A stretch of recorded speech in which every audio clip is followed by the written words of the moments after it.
Hello, it's Ruby, and today I'm going to be filming another Victorian video. This one I am so excited for because tea is one of my very favourite things, especially afternoon tea. Every single afternoon I like to have ceremonial tea at like 4 p.m. and I will have a cup of loose leaf tea from my teapot in a teacup with bread and jam and biscuits. And it's one of my favourite parts of the day. And since afternoon tea did originate in the Victorian period and was actually a staple part of Victorian middle and upper class life, I thought I would do a video about it and try and recreate a Victorian afternoon tea party, whilst also kind of teaching you about Victorian afternoon tea because I think it's fascinating and hopefully you will too. It's also really fun to recreate at home, so I definitely recommend that you try it. So in 1840, Anne Maria Russell, who was the Duchess of Bedford, invented afternoon tea allegedly. She supposedly complained that there was too much time between lunch and dinner, and so she proposed that a set of snacks and cakes and savoury nibbles be served at around 5 p.m. This is because Victorian dinners were actually very, very late. They could be at like 9 p.m. sometimes. I eat dinner at like 6 or 7 at the latest, and so 9 p.m. seems very, very late. This wasn't something that was just enjoyed by duchesses and Queen Victoria. It was actually notoriously popular among middle-class women and was one of the staple social occasions and events in a middle-class women's week. Weekday tea parties were small affairs and did not take very much preparation. All you really needed was a few extra teacups and some bread and butter. So during warmer weather, tea parties became even bigger affairs, and if the hostess had the space, there would be marquees filled with refreshments and a band would be playing out on the lawn. At the tea party, women were in charge. The hostess and guest says the tea table should be attended by the hostess or her daughters. In a wonderful essay by Mary E. Heath, which I will leave linked down below, she points out that hosting was considered a high honour and gave women a small sense of empowerment in a world designed against female advancement. Okay, so what is the first step? Invitations, of course. A tea party was notoriously the easiest social occasion to prepare for. There wasn't that much to do, so invitations only needed to be sent out maybe 2 or 3 days in advance. Cards and notes were the proper form of invitation. However, you could also invite people just by word of mouth if you saw them. The invitations were neat and simple and only really needed to list the details and the practicalities of the tea party. So for example, the time, the place, the date. Tea time was from 4 to 7 in the afternoon, though, quote, one seldom appeared before 4:30, because in the Victorian period it was actually dreadfully rude for somebody to show up early or on time. It was common when attending social occasions to show up slightly late. If you could make the tea party, you didn't have to reply, and if you couldn't, you needed to send a small card just cordially declining the invitation.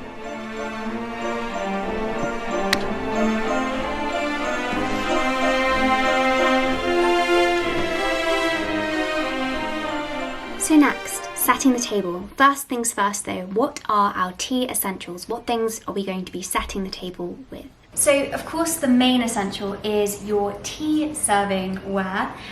So here I've got my teapot, a milk jug. The tea strainer is very important because you only would have had loose leaf tea in Victorian tea parties, and then a sugar pot with some sugar tongs.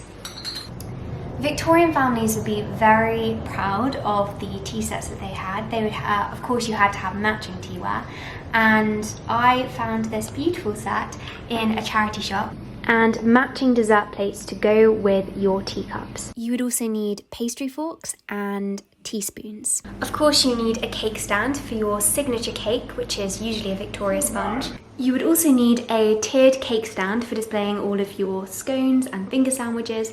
However, often a gypsy table would be used instead, which is basically a freestanding tiered wooden tray which is put on the floor next to the table so that you can save room on the table.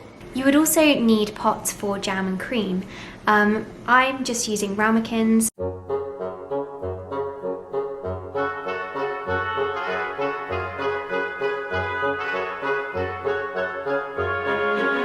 So here I am actually setting the table for tea, and as you can see, the first thing on the table is a big flower display. Fresh flowers were a staple part of a Victorian table, and these were used to show social status.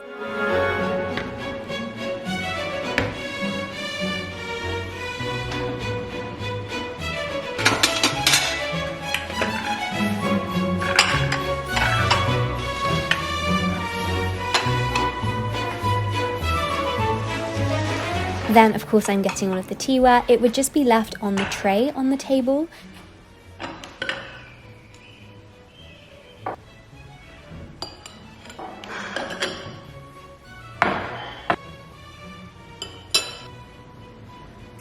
In 1841, the sugar cube was invented.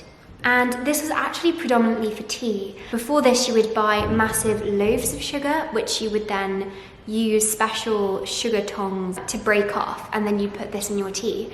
But sugar cubes were easier when entertaining and when you were drinking with other people.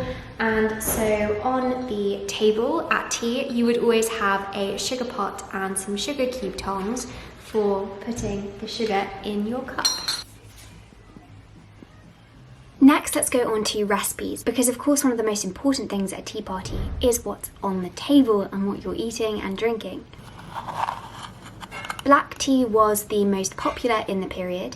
It had recently overtaken green tea, and the tea would have been loose leaf, which is what I am using today. All of these are vegan recipes, and I'm going to be sharing one for scones, a Victoria sponge cake, homemade jam, and also I'm going to be sharing some finger sandwich ideas.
What actually is a Victoria sponge cake? A traditional sponge cake was made from beaten eggs, flour and sugar. However, in 1843, Alfred Bird invented baking powder, and the Victoria sponge was this original sponge cake, but with the addition of baking powder and butter. Traditionally, a Victoria sponge is a 2-layer cake with jam and cream in between.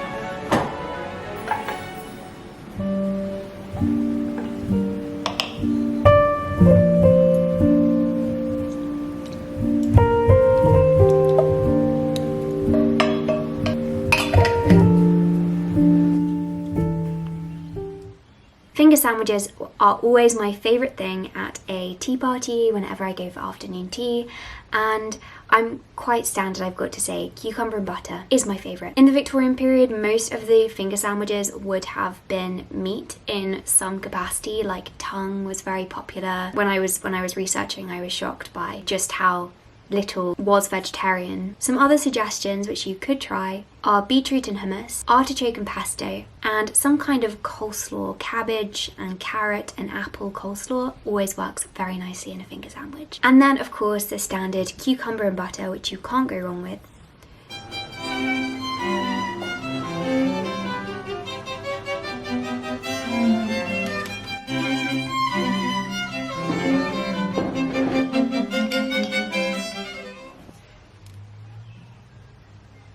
Next, I'm going to film a get ready with me sequence, just showing you what I'm going to wear for the afternoon tea. Okay, I'm going to be wearing this dress because if you look at paintings from afternoon tea, in the Victorian period, you tend to see women wearing long white dresses, especially in the Kate Greenaway pictures.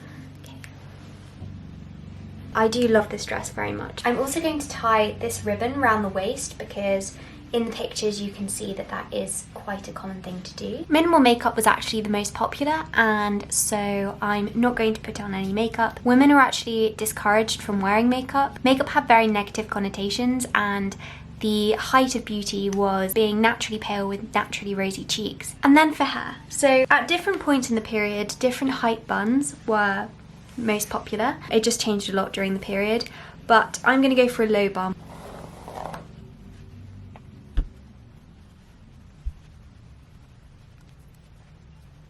I am atrocious when it comes to hair, and so that's as much as I'm going to do. Next, gloves. Women wouldn't always have to wear gloves at tea parties, but they were expected to wear them there in case they did. It would be dependent on the formality of the tea party, so how well everybody knew each other, how big the company was, but you should arrive wearing gloves. These are not authentic Victorian gloves, I regret to say. They are from the 1940s though, and they are beautiful. It was also thought highest of fashion to infuse your gloves with lavender, and so I've got a lavender pillow mist here which I'm going to spray onto the gloves to make them smell divine.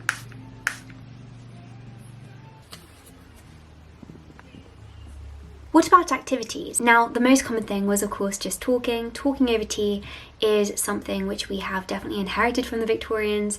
When someone comes around, you offer them a cup of tea and you sit down and you talk, and so talking was the main thing. But there were etiquette rules surrounding what you could talk about. True ladies avoided scandal, disclosing secrets and duplicity, never to discuss anything that appeared distasteful to the lady of the house. This meant that women could only really talk about things like literature and music and couldn't touch on more serious matters. It's worth noting on the topic of refreshments that if you were taking tea outside in the country, it was advised that more refreshments be served because it was believed that people became more hungry when they were outside. This is actually something you see going into the Edwardian period, like when you look at books like The Secret Garden, where Mary Lennox is sent to the countryside and then she gets her appetite back, and so it's quite funny that you can see that here. One really important etiquette rule at tea parties was that the hostess be the one to serve. So the hostess would be the one to pour the tea for everybody. She would pour the tea and then just hand the cups out to her guest. And if you look at paintings and pictures from the Victorian period of afternoon tea, you will see that the hostess always has the tea tray right in front of her.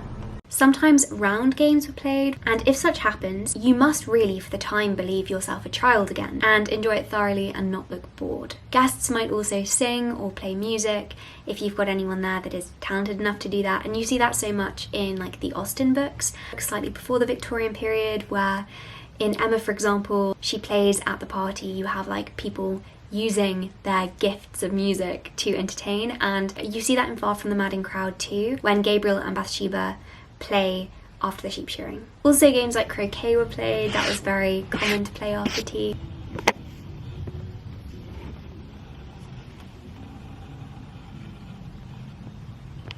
Croquet was extremely popular. There were often actually dedicated croquet parties which people would be invited to instead. So this is what the tea party ended up being like. I wanted to share some clips with you so that you could see the end result. It was such good fun. It was so lovely to just chat and enjoy delicious cakes and drink tea. It was truly a lovely afternoon, and I 100% would recommend you trying to do this too.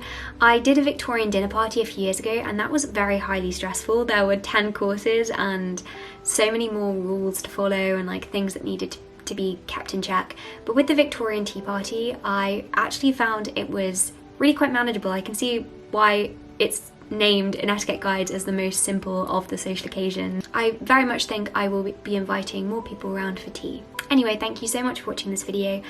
Stay tuned for my next Victorian video, which I will be uploading pretty soon. I want to try and upload them every fortnight, but it's turning into more like every month because quite a lot of work goes into each one. But let me know down below what kinds of Victorian videos you might want to see next, because they are my favourite videos to film. I love creating these videos for you. I just adore learning about the Victorians and sharing with you what I'm learning. Yes, so let me know, and I hope that you have a productive week.